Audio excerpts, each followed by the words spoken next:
నమస్తే డి న్యూస్కి స్వాగతం. నేను మీ దిగ్విజయ్. వార్తల్లో ముందుగా ముఖ్యాంశాలు.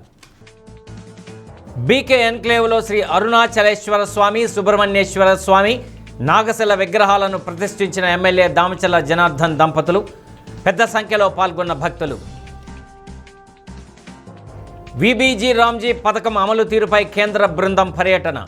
కేంద్ర రాష్ట్ర ప్రభుత్వ పథకాలతో గ్రామీణాభివృద్ధికి అన్ని శాఖల సమన్వయంతో పనిచేయాలన్న డైరెక్టర్ రాజేశ్వరి. సత్యసాయి జిల్లా కదిరి ప్రభుత్వాసుపత్రిలో తెల్లవారుజామున వివాహిత హత్య. అనుమానంతో భర్తే ఈ ఘాతుకానికి పాల్పడ్డాడని మృతురాలి తల్లి, సోదరి వెల్లడి. ఇక వివరాల్లోకి వెళ్తే, ఒంగోలు బీకే ఎన్క్లేవ్లో శ్రీ అరుణాచలేశ్వర స్వామి, సుబ్రహ్మణ్యేశ్వర స్వామి జంట నాగశిల మూల విగ్రహ వాయు ప్రతిష్టోత్సవం ఎమ్మెల్యే దామచల్ల జనార్దన్, నాగసత్యలత దంపతుల చేతుల మీదుగా వైభవంగా జరిగింది.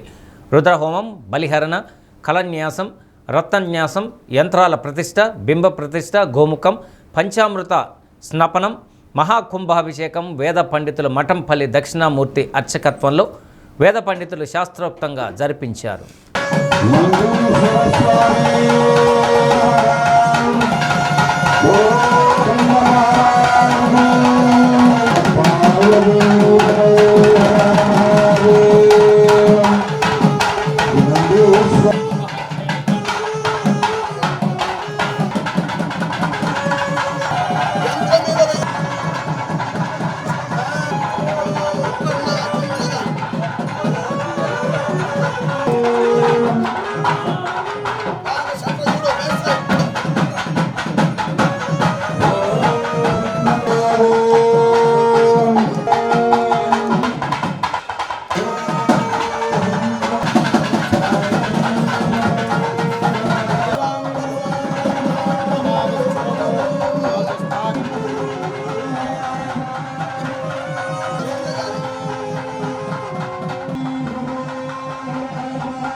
नमस्ते रुद्रसिंहसंदर्शन्तसात्वासतुभ्यो वृषगुश्च सर्वैषागुं हेयो भसुरयामुञ्च धन्वनाभवानरविगुंसतिश्च महेच्च मे रयस्त्रिगुंसतिश्च मे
नारायणान्तरं शुद्धाचमनैहं सदाशिवो समर्पयामि స్వామివారాయన చక్కగా చెప్పుకోండి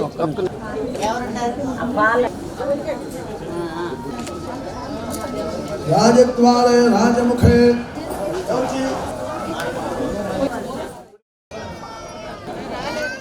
కేంద్ర రాష్ట్ర ప్రభుత్వాల ద్వారా అమలవుతున్న పథకాలతో గ్రామీణాభివృద్ధికి అన్ని శాఖలు సమన్వయంతో పనిచేయాలని కేంద్ర గ్రామీణాభివృద్ధి మంత్రిత్వ శాఖ డైరెక్టర్ రాజేశ్వరి తెలిపారు. విబిజీ రామ్జీ పథకం అమలును పర్యవేక్షించడానికి కేంద్ర ప్రభుత్వం నియమించిన డైరెక్టర్ రాజేశ్వరి నేతృత్వంలోని బృందం జిల్లాలో పర్యటించింది. కలెక్టరేట్లోని సమావేశ మందిరంలో గ్రామీణాభివృద్ధి శాఖల అనుబంధ శాఖల జిల్లా అధికారులు, జిల్లా నీటి యాజమాన్య సంస్థ ఏపీఓలతో సమీక్షించారు. జిల్లా నీటి యాజమాన్య సంస్థ ప్రాజెక్టు డైరెక్టర్ జోసెఫ్ కుమార్ జిల్లాలో చేపట్టిన పనుల వివరాలు, జిల్లా నైసర్గిక స్వరూపాన్ని వివరించారు. గ్రామీణ ప్రజల జీవనోపాధిని బలోపేతం చేయటమే విబిజీ రామ్జీ పథకం లక్ష్యమని డైరెక్టర్ రాజేశ్వరి తెలియజేశారు. అందరికీ ఉపయోగపడేలా శాశ్వత పనులు చేపట్టాలన్నారు. గ్రామాల్లో పేదరికాన్ని నిర్మూలించి వికసిత భారత్ లక్ష్య సాధనకు తోడ్పాటు అందించడమే ప్రధాన లక్ష్యమన్నారు. గ్రామీణ మౌలిక సదుపాయాల అభివృద్ధి, ఉపాధి కల్పన, స్థిరమైన జీవనోపాధి అవకాశాల సృష్టి ద్వారా వికసిత్ భారత లక్ష్య సాధనలో ముందంజలో ఉండాలన్నారు. విబిజీ రామ్జీ పథకం ప్రచార పోస్టర్లను కమిటీ సభ్యులు ఆవిష్కరించారు. కేంద్ర కమిటీ సభ్యురాలు Isha, ZP CEO Chiranjeevi, DRDA PD Narayana, APD Ravikumar, CRSC Ashok, మత్స్యశాఖ జేడీ శ్రీనివాసరావు, పశు సంవర్ధక శాఖ జేడీ వెంకటేశ్వరరావు, జిల్లా అధికారులు పాల్గొన్నారు.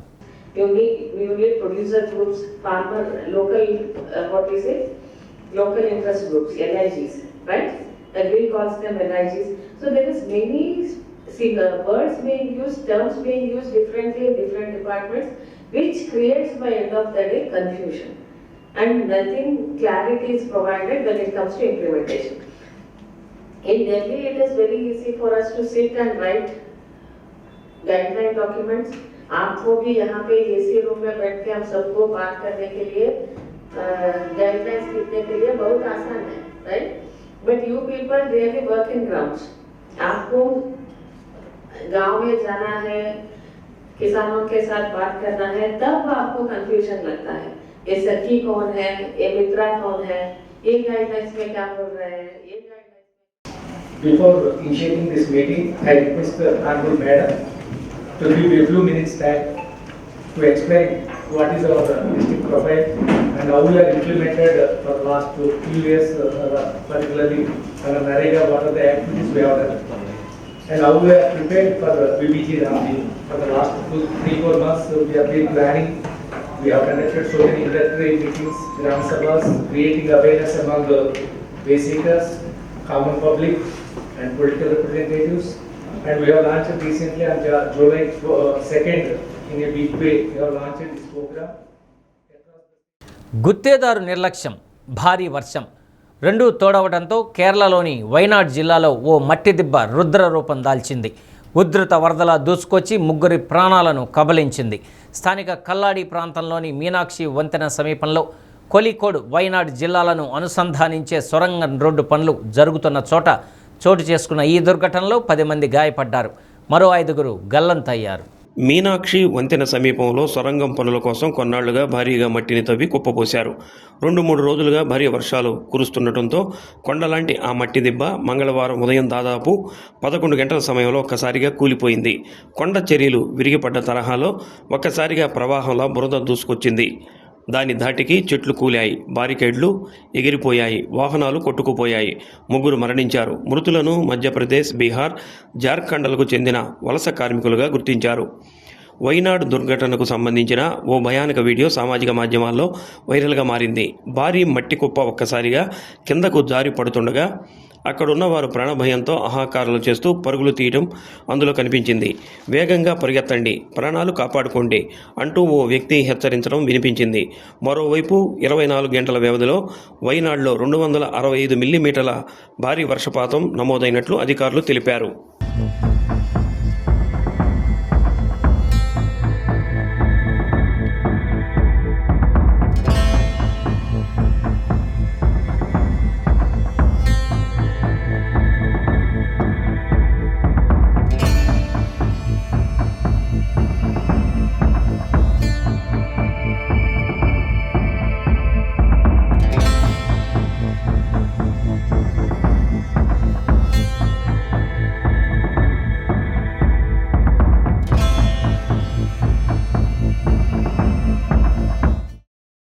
ఒంగోలు వైసీపీ కార్యాలయంలో మాజీ CM doctor YS Rajasekhara Reddy జయంతి వేడుకల్లో ఎడాపెడా కొట్టుకున్నారు. కేక్ కటింగ్ సమయంలో ఇద్దరు మహిళల మధ్య జరిగిన వివాదం ఘర్షణకు దారితీసి వారిలో ఒకరి భర్త రెండో మహిళ మీద చేయి చేసుకోవడంతో గొడవ పెద్దదై మరికొందరు జోక్యం చేసుకున్నారు. ఇదే సందర్భంలో పార్టీ నాయకుడు బొట్ల సుబ్బారావు సవాళ్లు చేస్తూ మీసాలు తిప్పుతూ కింద పడిపోయాడు. ఎవరిని ఎవరు ఎందుకు తిడుతున్నారో ఎందుకు కొడుతున్నారో అర్థం కాని పరిస్థితి నెలకొంది. చివరకు వైసీపీ కార్యాలయ పంచాయతీ 1 టౌన్ పోలీస్ స్టేషన్కు చేరింది. బాధితురాలిగా చెప్పబడుతున్న మహిళా పోలీసులకు ఫిర్యాదు చేసి సాక్షాత్తు పార్టీ కార్యాలయంలోనే ఒక మహిళపై పురుషులు దాడి చేస్తుంటే కనీసం అడ్డుకునే ప్రయత్నం చేయలేదని, విధి లేక పోలీసులకు ఫిర్యాదు చేయడం జరిగిందని చెప్పారు. దీంతో 2 వర్గాలుగా మారిన వైసీపీ కేడర్ పరస్పరం దాడికి పాల్పడ్డారు. దీంతో ఒక్కసారిగా పార్టీ కార్యాలయంలో గందరగోళం ఏర్పడింది. ప్రజెంట్ నేను ఈ నియోజకవర్గ ఎస్టీసీలో పనిచేస్తున్నాను. వైఎస్ రాజశేఖర రెడ్డి గారి జయంతి కార్యక్రమాల్లో పాల్గొన్నాం. అయితే మేము అక్కడ కేక్ కటింగ్ దగ్గర నిలబడ్డప్పుడు గోనెల మేరీ కుమారి అనే అమ్మాయి వచ్చి నా ముందుకు నిలబడిపోయి అమ్మాయి హీల్స్ వేసుకొని ఉంది. కాలు తొక్కేసేసరికి నేను కొంచెం ముందుకి పొట్టతో తోసా అమ్మని. అయితే అక్కడ అయిపోయింది. అమ్మాయి ఏంది తోస్తున్నామని పక్కకి వెళ్ళిపోయింది. నేను పక్క నిలబడి ఉన్న దాన్ని వచ్చి భుజం మీద చెయ్యేసి నెడుతూ ఏంది నెడుతున్నావు, ఏంది గదుంతున్నావు, తోస్తున్నావు అని చెప్పానని మాట్లాడుతుంది. అంటే వాళ్ళంత దూరాన పడతావు అని చెప్పానని అమ్మాయి మాట్లాడింది. సరే గుద్దుమాయి ఎంత దూరం గుద్దుతావరా, నేను ఎంత దూరం పడతాను చూద్దాము అని అంటే చెయ్యెత్తింది మీదకి. సరే నా మీదకి చెయ్యెత్తితే నేను కూడా చెయ్యెత్తి ఆపేసా. వచ్చి నాకు గొంతు పట్టుకొని నన్ను వెనక్కి నెట్టేసింది. నేను ఒక ట్రైబల్ మహిళని, ఆ అమ్మాయి ఒక బీసీ, అమ్మాయి ఎస్సీ, వాళ్ళ హస్బెండ్ బీసీ. ఇప్పుడు ఒక ఆడపిల్లలు మేమిద్దరం ఇష్యూ జరుగుతున్నప్పుడు ఆమె భర్త ఇన్వాల్వ్ అవ్వచ్చు. ఇప్పుడు పార్టీ ఆఫీసులో నేను ఏదైనా తప్పు చేస్తున్నా, అమ్మాయి ఏదైనా తప్పు చేసినా పార్టీ పెద్దలు దాన్ని సరిచేస్తారు. అదే మా ఇద్దరితో అంతవరకు అయిపోతుంది. నేను కూడా మా ఆడపిల్లల విషయంలో అని చెప్పని కాంప్రమైజ్ అయ్యేదాన్ని. వచ్చేసి మీద పడిపోయి నా మీద నన్ను గొంతు పట్టుకుని నెట్టి చంప మీద పటామని పీకాడు, అంత దూరానికి నెట్టేసి. దానికి సాక్ష్యం ఈ అమ్మాయి ఉంది. అక్కడ పార్టీలో పెద్దలందరూ కూడా ఉన్నారు. ఇంత అన్యాయం జరుగుతుంటే పార్టీ అని మేము తలదించుకొని వెళ్ళిపోవాలా? ఒక మగ మనిషి పార్టీలో మహిళల మీద అసభ్యకరంగా ఇలా చేసుకోవడం ఎంతవరకు కరెక్ట్? తోటి మహిళకి ఇలా జరిగితే, తోటి ఆడపిల్లకి ఇలా జరిగితే కనీసం స్పందించలేనటువంటి దుస్థితిలో మా పార్టీ సభ్యులు ఉండటం నాకు చాలా బాధగా ఉంది. టార్గెట్ ఎందుకు చేశారంటే గతంలో ఒక చిన్న ఇష్యూ జరిగింది. ఇదే 1 టౌన్ దగ్గర మేము ఒక ఏబిఎన్ వాళ్ళ మీద కంప్లైంట్ ఇవ్వడానికి వచ్చినప్పుడు ఒక ముస్లిమ్స్ కుర్రాడు విషయంలో వాళ్ళతో సన్నిహితంగా ఉండే వ్యక్తితో ఒక చిన్న ఇష్యూ జరిగింది ఇక్కడ. అయితే దానికాడ నేను పార్టీ పెద్దలందరినీ పిలిచి అక్కడ పార్టీ ఆఫీసులో మాట్లాడించి అతనితో క్షమాపణ చెప్పించుకున్నా. ఆ టైంలో వాళ్ళ భార్యాభర్తలు ఇద్దరు వల్గర్గా మాట్లాడారు. అప్పుడు కూడా నేనేం మాట్లాడలేదు. అది వాళ్ళు కక్ష కడుపులో పెట్టుకొని కావాలని నన్ను రెచ్చగొట్టడానికి నా ముందుగా అమ్మాయి ఇట్లా టార్గెట్. ఇప్పుడు ఒక మనిషితో మనకు పడనప్పుడు వాళ్ళకి దూరంగా ఉంటాం, కానీ వచ్చి మీదకి వచ్చి కాలు తొక్కితే ఒక ఆడపిల్లని మనం నార్మల్గా ఎవరైనా స్పందిస్తాం కదా. నేను చేసింది అదే. అమ్మాయిని కూడా నేనేం కడుపులో పెట్టుకోనో బయటకు ఏదన్నా ఇదనో నేనేం అనలేదు. కొన్ని అమ్మాయిని కూడా ఏం కదిలిలా. సరే అది అయిపోయినా నా పని నేను కాముగా నిలబడి చూస్తా ఉన్నా. వచ్చి కదిలించుకొని మరి కావాలని కయ్యానికి కాలు దువ్వి నన్ను వచ్చి వాంటెడ్గా చేశారు. మా పార్టీ పెద్దలు బొట్టల సుబ్బారావు గారని ఆయన ఒక ఆడపిల్లని అట్లా కొట్టడం ఏంటని ఆయన అడుగుతూ ఉన్నాడు. నేను ఇష్యూలో పడి నేను ఆ విషయం పట్టించుకోలేదు. వాళ్ళందరూ అన్నలందరూ కూడా సపోర్ట్గా అమ్మాయిది ఏం తప్పు లేదు, మేమందరూ ఆడ చూస్తూనే ఉన్నాము, అలా ఒక ఆడపిల్ల మీదకి రావటం తప్పు అని చెప్పని ఆయన ఖండిస్తున్నాడు. ఆయన ఒక్కడు గొంతెత్తి ముందుకు వచ్చాడే తప్ప ఎవరు రాలేకపోయారు. వాళ్ళు అడ్డం తీస్తున్నారు. కానీ నగర అధ్యక్షులు వచ్చి సైలెంట్గా ఉండు, కామ్గా ఉండనంటే ఒక ఆడపిల్లకి ఇలా జరుగుతుంటే సైలెంట్గా ఉండంటే ఎంతవరకు పార్టీ పరువు పోద్దని మేము ఎన్ని సమస్యలు వచ్చినా మేము దిగమింగుకొని పార్టీ కోసం పనిచేస్తున్నాం. మేము ఆహర్నిశలో కష్టపడుతున్నాం పార్టీ కోసం. అలాంటి మమ్మల్ని మాకు సపోర్ట్ చేయకుండా మమ్మల్ని ఇది చేస్తే మాకు బాధగా అనిపించింది. సో దానివల్ల నేను ఈ పోలీస్ స్టేషన్ని అప్రోచ్ అవ్వాల్సి వచ్చింది. 6 ఏళ్ల బాలుడు ఆటిజం బాధితుడు, సరిగ్గా వినపడదు, మాటలు రావు. అప్పటి వరకు తల్లితో ఉండి అకస్మాత్తుగా అదృశ్యమయ్యాడు. ఒంగోలు చెరువు కొమ్మపాలెం గ్రామంలో కనిపించకుండా పోయిన బాలుడు గుర్రంవారి చెరువులో మృతదేహమై కనిపించాడు. పోలీసులు తెలిపిన వివరాలు ఇలా ఉన్నాయి. గొల్లపూడి చంద్రశేఖర్, ప్రత్యూష దంపతుల కుమారుడు రిచర్డ్ రేయాన్స్. ప్రత్యూష చెరువు కొమ్మపాలెం దుర్గా నర్సింహ్ కళాశాలలో ప్రిన్సిపాల్గా పనిచేస్తున్నారు. మంగళవారమే కొత్తగా ఈ గ్రామానికి వచ్చారు. కళాశాలకు తనతో పాటు కుమారుడిని తీసుకువెళ్లారు. మధ్యాహ్నం 3 గంటల వరకు ఆమెతోనే ఉన్న రేయాన్స్ ఆ తరువాత బయటకు వచ్చాడు. గేటు వద్ద అతన్ని గమనించిన వాచ్మెన్ కేకలు వేయడంతో గందరగోళానికి గురైన బాలుడు ముందుకు పరుగు తీశాడు. తరువాత ఆచూకీ లభించలేదు. స్థానికుల సహాయంతో పరిసర ప్రాంతాల్లో గాలించిన ప్రయోజనం లేకపోవడంతో ఒంగోలు తాలూకా పోలీసులకు ఫిర్యాదు చేశారు. పోలీసులు వెంటనే రంగంలోకి దిగి డ్రోన్ కెమెరాలు 20 ప్రత్యేక బృందాలతో సమీప ప్రాంతాలను జల్లెడపట్టారు. ఉదయం గ్రామంలోని చెరువులో శవమై తేలటంతో బయటకు తీశారు. పోస్టు మార్టం నిమిత్తం ప్రభుత్వ ఆసుపత్రికి తరలించారు. అక్కడ కరెక్ట్ చెప్పినట్టయితే ఇక్కడికి వచ్చినప్పుడు చూసాను అబ్బాయి క్యాక్ కూడా వేసాడు, పరిగెత్తున్నాడు. వాచ్మ్యాన్ బ్యాక్ సైడ్ వచ్చాడు, ఇంకెత్తున్నాడు అనేవరికి వీళ్ళకి అనుమానం వచ్చింది. ఐదారు పిల్లలు అప్పుడే పట్టుకునేవాడు. టైట్గా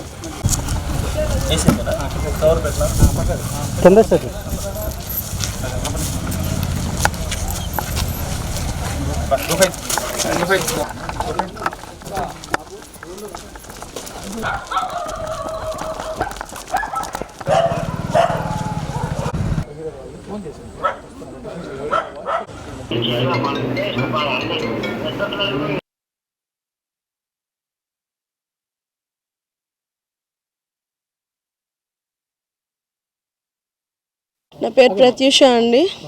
శ్రీ దుర్గా నర్సింగ్ కాలేజ్లో ప్రిన్సిపల్గా వర్క్ చేస్తున్నాను సార్. మా బాబు రిచర్డ్ రియాన్స్ అబ్బాయి పేరు. బాబు 6 years old, autistic kid, speech రాదు.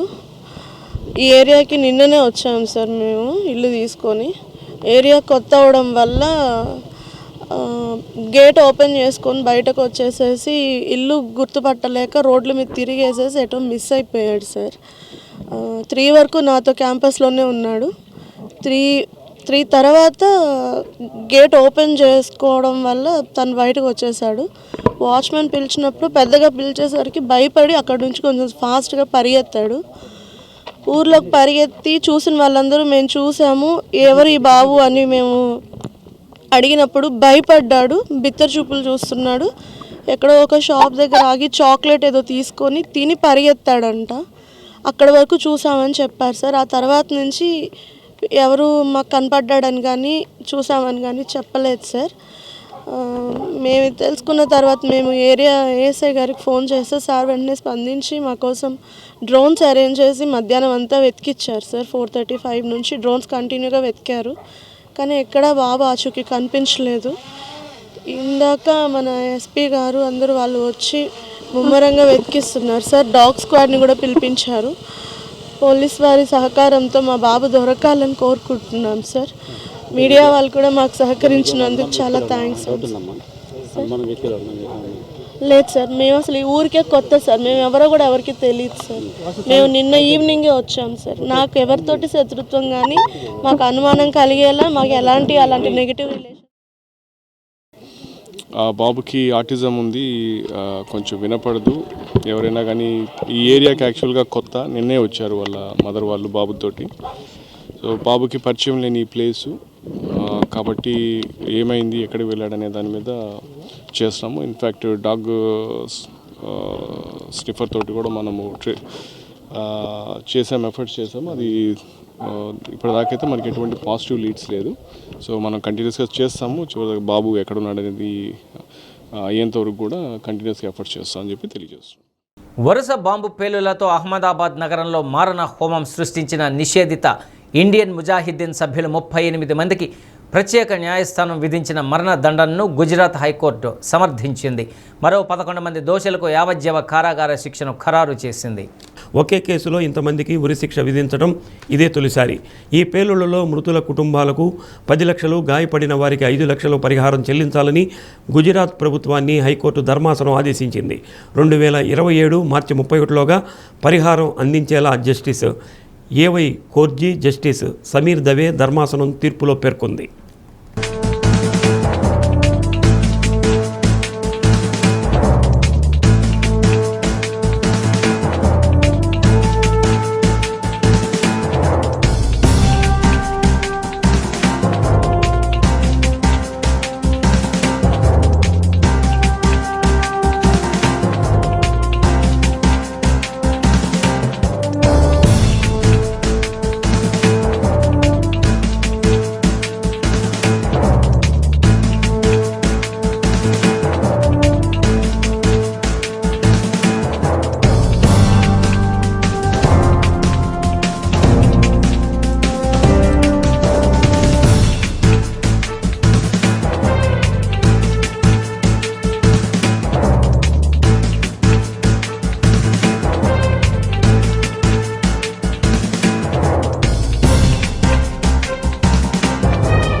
శ్రీ సత్యసాయి జిల్లా కదిరి ప్రభుత్వ ఆసుపత్రి ఆవరణలో తెల్లవారుజామున ఓ వివాహిత హత్యకు గురైంది.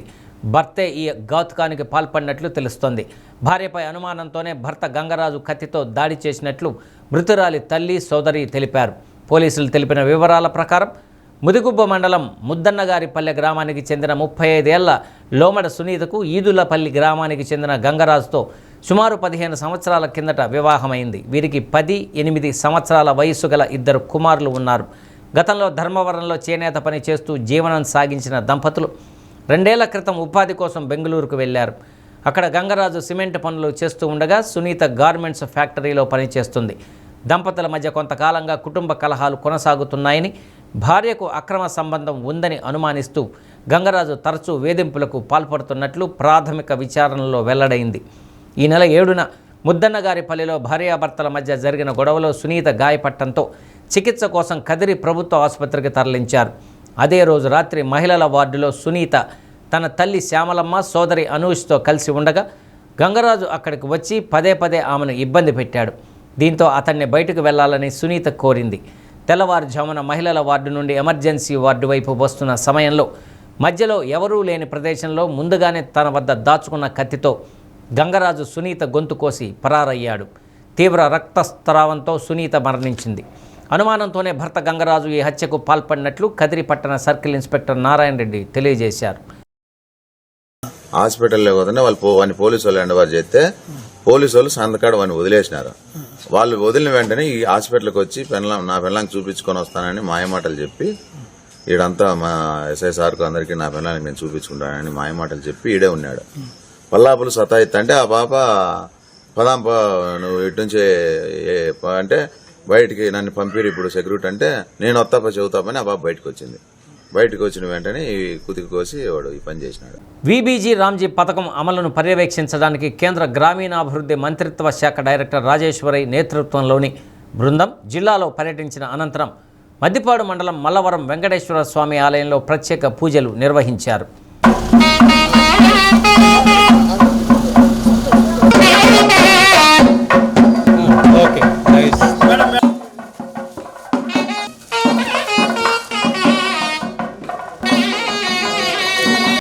అధికారులకు ఆలయ మర్యాదలతో స్వాగతం పలికారు. కమిటీ బృందం గోపూజ చేసిన అనంతరం స్వామివారిని దర్శించుకొని ఆలయ చరిత్రను అడిగి తెలుసుకున్నారు. కేంద్ర కమిటీ సభ్యురాలు Esha, DWMA PD Joseph Kumar, DRDA PD Narayana, APD Ravikumar, శ్రీవారి వనం కమిటీ అధ్యక్షులు మార్నేని కృష్ణారావు, ప్రధాన కార్యదర్శి బోయపాటి రవి, కమిటీ సభ్యులు మార్నేని సుబ్బారావు, కారుమూడి చిన్న వెంకటేశ్వర్లు, మర్రిపూడి వెంకట్రావు, డొక్కా వెంకయ్య, నారిపెద్ది సతీష్ తదితరులు పాల్గొన్నారు.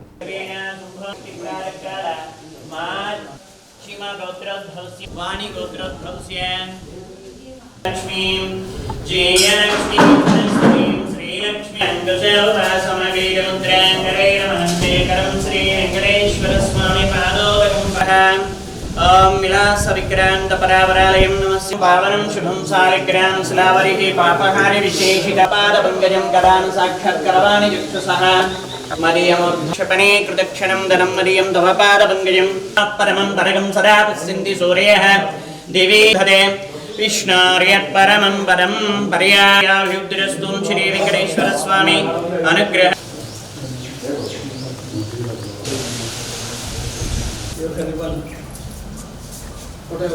You can explain anything to me. I will explain, sir. One more time for every people. We are going to get here. Oh, yeah, not TTD, endowment department. 1 crore. 1 crore. 2 more crores they are going to 3 TMC water storage. Spoon తీసుకున్నా మంచి You have seen the result.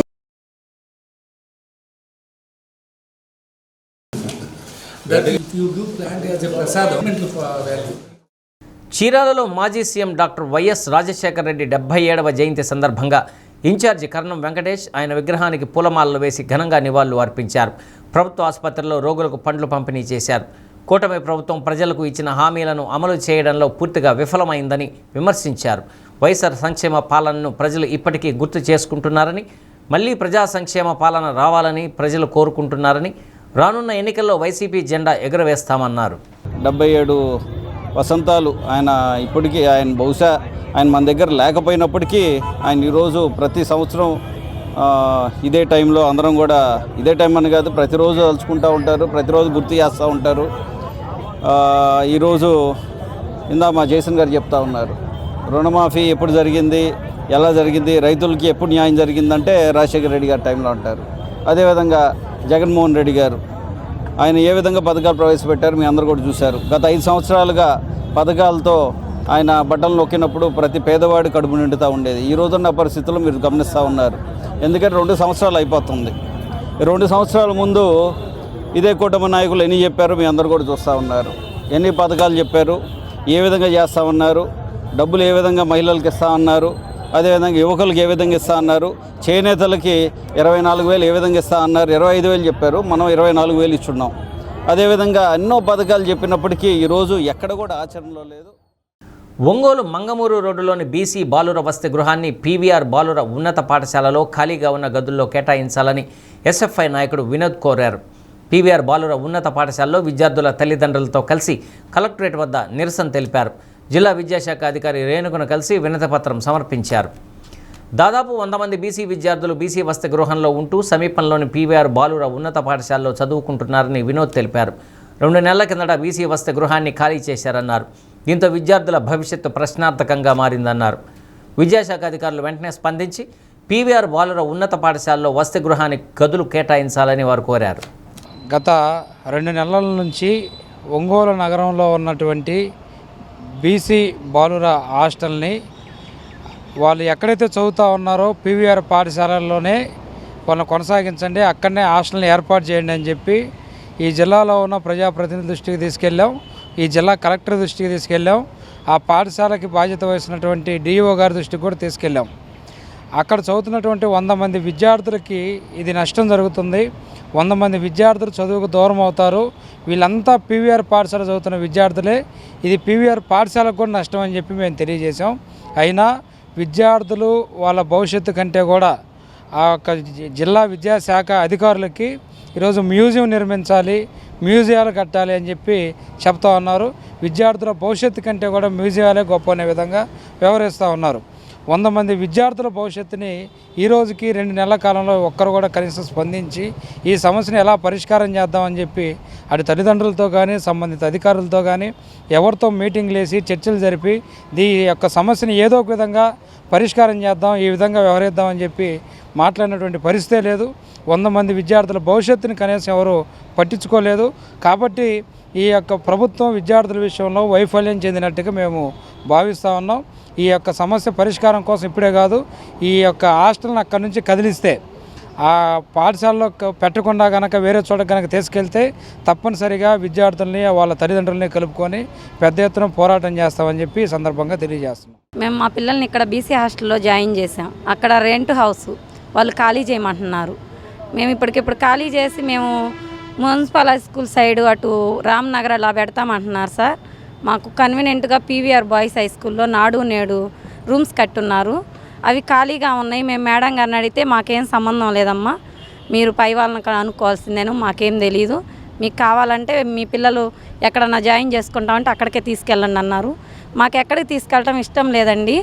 మేమేంటంటే cool చేసుకొని బతికే వాళ్ళం కాబట్టి మా పిల్లల్ని ఏదో బాగా ఇక్కడ చదువుకుంటారని మేము పిల్లల్ని 4 years నుంచి ఇక్కడే చదివిస్తున్నాం. మాకు అక్కడ బాగుంది. ఇంకెక్కడన్నా చేరిస్తే ఇలాగే ఉంటుందని మేము నమ్మకం ఉండలేదు.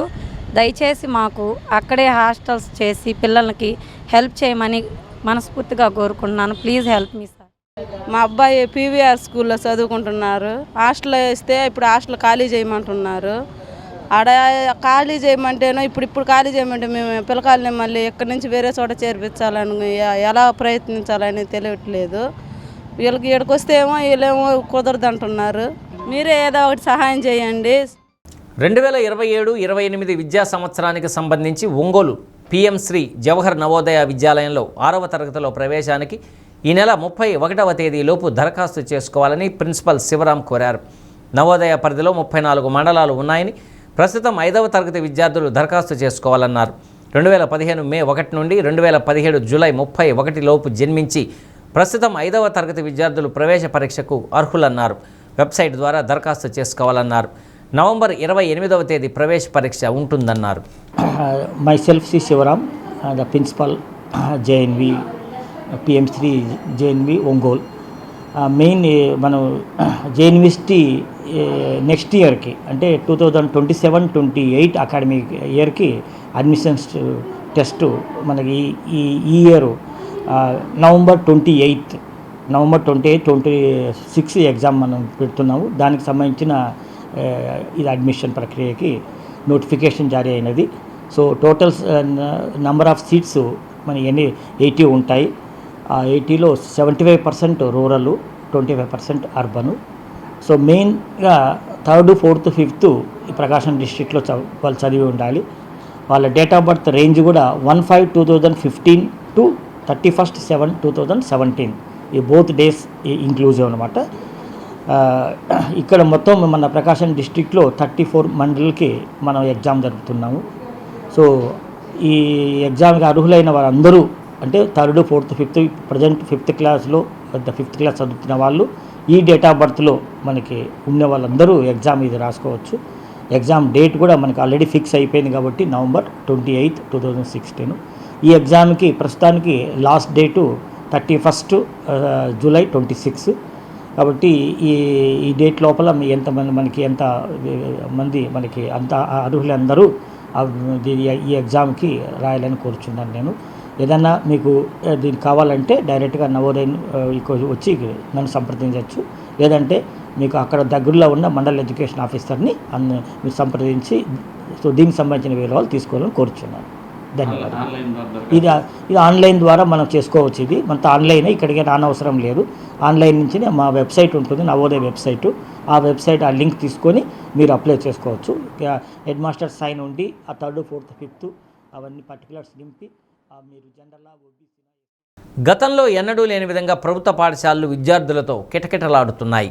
ప్రాథమిక పాఠశాలలు మొదలుకొని ఉన్నత పాఠశాలల వరకు తరగతి గదులన్నీ విద్యార్థులతో నిండిపోయాయి. విద్యాశాఖ మంత్రి నారా లోకేష్ చేపట్టిన సంస్కరణలు, ప్రత్యేక శ్రద్ధ, స్పష్టమైన ప్రణాళికలతో ప్రభుత్వ పాఠశాలలకు ఆదరణ పెరిగిందని పలువురు ఉపాధ్యాయులు వ్యాఖ్యానిస్తున్నారు. ప్రస్తుత విద్యా సంవత్సరంలో ప్రైవేట్ కార్పొరేట్ స్కూళ్లలో చదివే విద్యార్థులు ప్రభుత్వ పాఠశాలల బాట పట్టారంటే అక్కడ అందుతున్న విద్య, 10వ తరగతి ఫలితాలు, డొక్కా సీతమ్మ మధ్యాహ్న భోజన పథకం, సర్వేపల్లి రాధాకృష్ణ విద్యార్థి మిత్ర కిట్లు ఇలా చెప్పుకుంటూ పోతుంటే ప్రభుత్వ పాఠశాలలో వచ్చిన మార్పులు విద్యార్థులతో పాటు వారి తల్లిదండ్రులను ఆకర్షించాయి. 10వ తరగతి ఫలితాల్లో ప్రైవేట్ కార్పొరేట్ స్కూళ్లను తలదన్నే విధంగా ప్రభుత్వ పాఠశాలల విద్యార్థులు మార్కులు సాధించారు. దీనికి ముఖ్య కారణం ప్రభుత్వ పాఠశాలలో క్వాలిఫైడ్ టీచర్లు ఉండటమే. అంతేకాకుండా 10వ తరగతి విద్యార్థుల కోసం అమలు చేసిన 100 రోజుల యాక్షన్ ప్లాన్. దీంతోపాటు పరీక్షలకు 3 నెలల ముందుగానే ప్రత్యేక తరగతులు నిర్వహించారు. దాంతో ప్రభుత్వ పాఠశాల విద్యార్థులు అత్యుత్తమ ఫలితాలు సాధించారు. 9 నుండి 10వ తరగతి చేరే విద్యార్థులకు గత వేసవి సెలవుల్లో నిర్వహించిన బ్రిడ్జి కోర్స్ తల్లిదండ్రులకు ప్రభుత్వ పాఠశాలల పట్ల నమ్మకం మరింత పెంచింది. బ్రిడ్జి కోర్సులో భాగంగా 20% 10వ తరగతి సిలబస్ పూర్తి చేయడం ద్వారా విద్యార్థుల సబ్జెక్టులపై పట్టు సాధించేందుకు దోహదపడింది. మై గవర్నమెంట్ స్కూల్ భలే ఉంది. ఆ స్టడీస్ బాగా చెప్తున్నారు. పులిహార, పచ్చడి, గుడ్డు బాగుంది. దొండకాయ కూర, వంకాయ కూర పెడుతున్నారు. ఇస్తున్నారు. బాగుంది. Nagar municipal high school studies బాగా చెప్తున్నారు. అన్నం బాగుంటుంది. స్టడీస్ అంటే మీకు ఎట్లా క్లాసులు చెప్తున్నారమ్మా? బాగానే చెప్తున్నారు. సబ్జెక్ట్ బాగా అర్థమవుతున్నాయా? భోజనం ఎలా ఉంది? బాగుంది. బాగుందా? మీ పేరెంట్స్ ఏమంటున్నారు? బాగా చెప్తున్నారు అంటున్నారు. మీ పేరెంట్స్ స్కూల్లో చేర్పిస్తే ఎలా ఉంది? బాగానే ఉంది. బాగా చదువుతామా? ప్రతి ఏటా 10వ తరగతి ఫలితాలు విడుదలైన రోజు అన్ని పత్రికల మెయిన్ పేజీ, మొదటి పేజీ అంతా కార్పొరేట్ స్కూల్స్ యాడ్స్తో నిండిపోతాయి. 10వ తరగతి ఫలితాల్లో ప్రభుత్వ పాఠశాలల విద్యార్థులు చరిత్ర సృష్టించారు. దీంతో ప్రధాన పత్రికల మెయిన్ పేజీలన్నీ ప్రభుత్వ పాఠశాలల యాడ్స్తో నిండిపోయాయి. ఈ యాడ్స్ చూసిన వారంతా ఆశ్చర్యపోయారు. అంతేకాకుండా ప్రభుత్వ పాఠశాలల ప్రధాన ద్వారం వద్ద విద్యార్థులు సాధించిన ఫలితాలు అందరికీ తెలిసే విధంగా ఏర్పాటు చేసిన ఫ్లెక్సీలు ప్రధాన ఆకర్షణగా నిలిచాయి. ఫలితాలతో పాటు సబ్జెక్టుల వారీగా విద్యార్థులు సాధించిన మార్కులు వారి ఫోటోలతో ముద్రించారు. ఒంగోలులో ప్రతి పాఠశాలలో 100 మంది వరకు విద్యార్థులు ప్రైవేట్ స్కూల్స్ వీడి ప్రభుత్వ పాఠశాలలో చేరడం విశేషంగా చెప్పుకోవచ్చు.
మా పాఠశాలలో మధ్యాహ్న భోజన పథకం, డొక్కా సీతమ్మ మధ్యాహ్న భోజన పథకం చక్కగా నడుస్తూ ఉన్నది.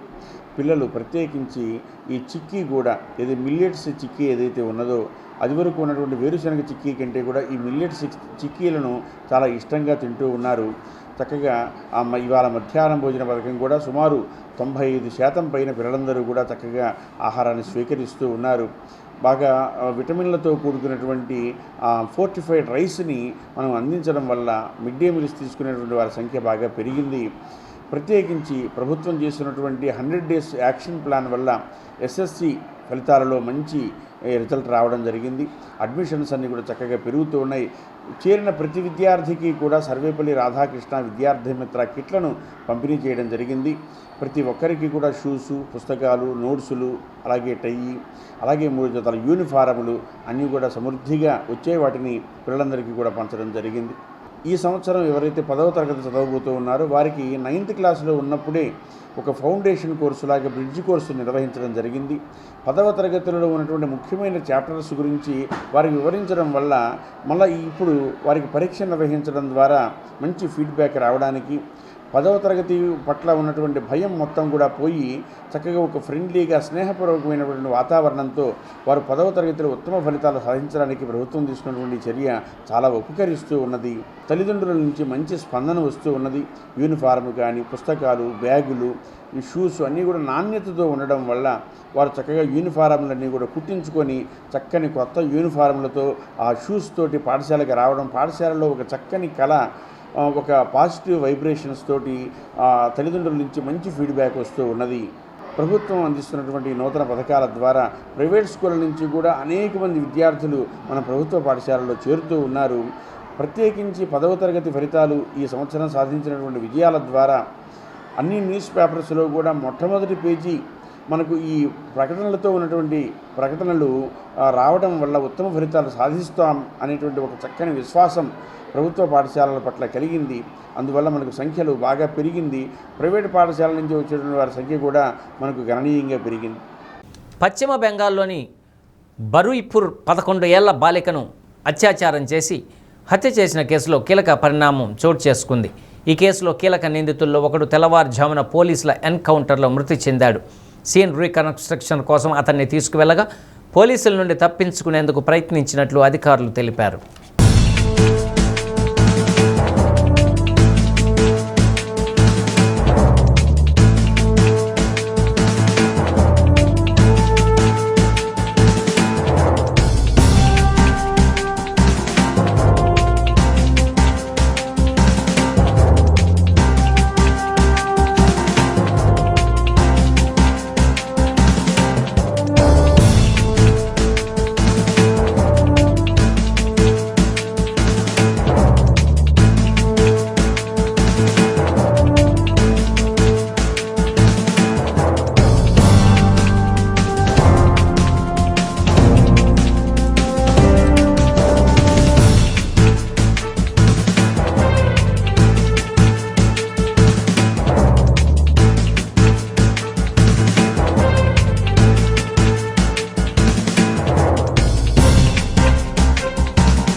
కూటమి ప్రభుత్వం తన పాలనా వైఫల్యాలను కప్పిపుచ్చుకునేందుకు అబద్ధాలను నిజాలుగా నమ్మించే ప్రయత్నం చేస్తుందని అద్దంకి నియోజకవర్గ వైసీపీ ఇన్ఛార్జి చింతలపూడి అశోక్ కుమార్ తీవ్ర స్థాయిలో మండిపడ్డారు. దివంగత మాజీ ముఖ్యమంత్రి డాక్టర్ వైఎస్ రాజశేఖర రెడ్డి 77వ జయంతి వేడుక సందర్భంగా వైఎస్ఆర్ చిత్రపటానికి పూలమాలలు వేసి నివాళులు అర్పించారు.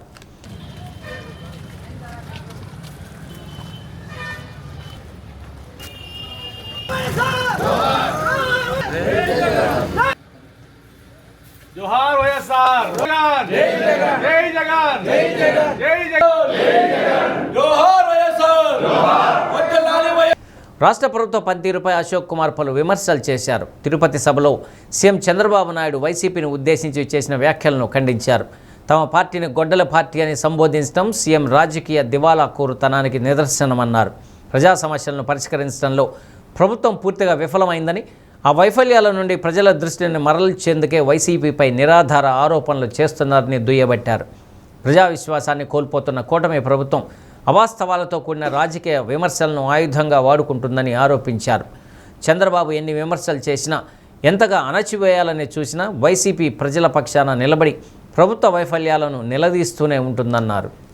సరే, అరాచకం చేశారు అని మీరు అంటున్నారు కదా. 2 సంవత్సరాలైంది మీరు వచ్చి. స్టేట్ గవర్నమెంట్ మీ చేతిలో ఉంది, సెంట్రల్ గవర్నమెంట్ మీ చేతిలో ఉంది. ఎన్నో అబద్ధపు ప్రచారాలు మీరు చేశారు. దమ్మున్నోడు ఎవడైనా సరే ముందుకొచ్చి ఇదిగో ఇది తప్పు అని నిరూపించి వీళ్ళందరి మీద చర్యలు తీసుకునే దమ్ము ఎవరికైనా ఉంటే ముందుకు రమ్మనండి. అప్పుడు నిజంగా ఇదిగో ఇది తప్పు అని ప్రూవ్ చేసినప్పుడు మేము కూడా చేతులు కట్టుకొని మీ అందరికీ క్షమాపణలు చెప్పడానికి సిద్ధంగా ఉన్నాం. లేదా మీరందరూ కూడా మా కాళ్ళ మీద పడి క్షమాపణ కోరుకోండి అని గట్టిగా అడుగుతున్నాను. అద్దంకి నామ్ రహదారిపై పోతురాజ్ గండి వద్ద రోడ్డు ప్రమాదం జరిగింది. కాకానిపాలెంకు చెందిన అంజయ్య రోడ్డు దాటుతూ ఉండగా ట్రాక్టర్ ఢీకొని తీవ్ర గాయాల పాలయ్యాడు. క్షతగాత్రుడిని చికిత్స నిమిత్తం ప్రైవేటు అంబులెన్స్లో ఒంగోలు తరలిస్తూ ఉండగా మార్గం మధ్యలో మృతి చెందినట్లు కుటుంబ సభ్యులు తెలిపారు. సమాచారం అందుకున్న సిఐ సుబ్బరాజు సంఘటనా స్థలానికి చేరుకొని మృతుని కుటుంబ సభ్యుల నుండి ప్రమాదం గురించి ఆరా తీశారు.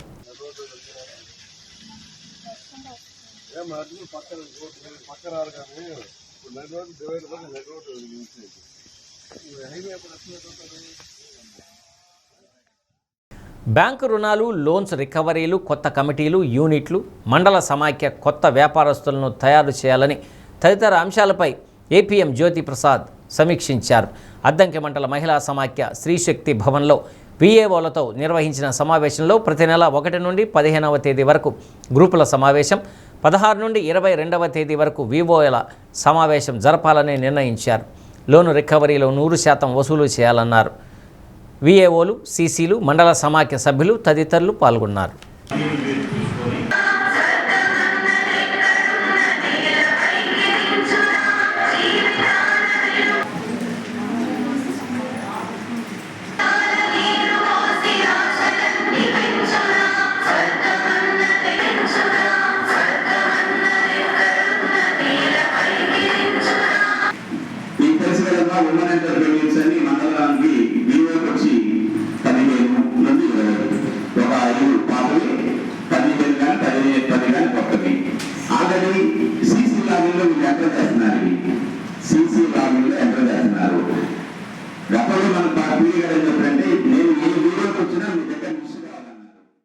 అద్దంకి మండలం మోదేపల్లిలో ఎంఆర్పిఎస్, ఎంఎస్పి అనుబంధ సంఘాల నాయకులతో జెండా ఆవిష్కరించారు. గుర్రాల కాలనీ, కట్టకిందపాలెం, సింగరకొండపాలెం గ్రామాల్లో మందకృష్ణ మాదిగ పుట్టినరోజు సందర్భంగా కేక్ కట్ చేశారు.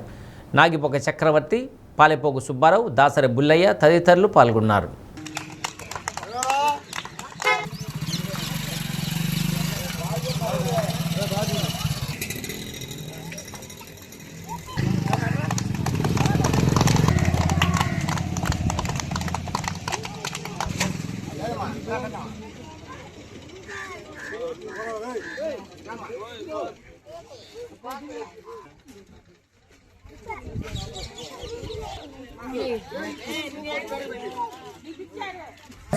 ఈరోజు కాళ్ళు ఎగరేసుకుని తిరుగుతున్నాం అంటే డాక్టర్ మన పద్మశ్రీ మందాకృష్ణ గారు పుణ్యమే.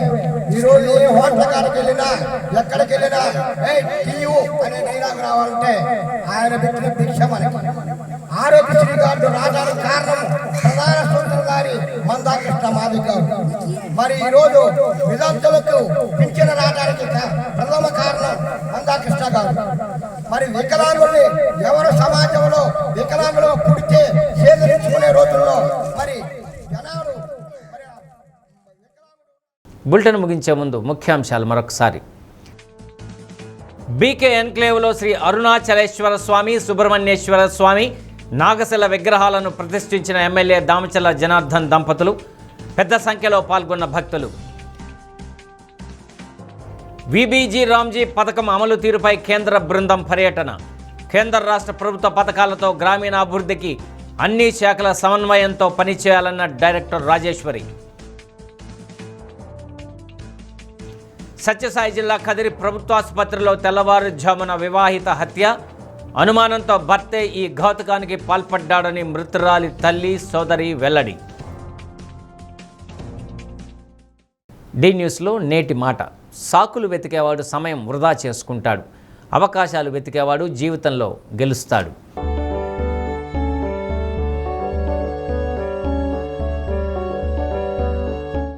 డి న్యూస్ ఇంతటితో సమాప్తం. ఇవి బులెటిన్లోని విశేషాలు. తిరిగి మరో బులెటిన్లో కలుసుకుందాం. అప్పటి వరకు కీప్ వాచింగ్ డి న్యూస్.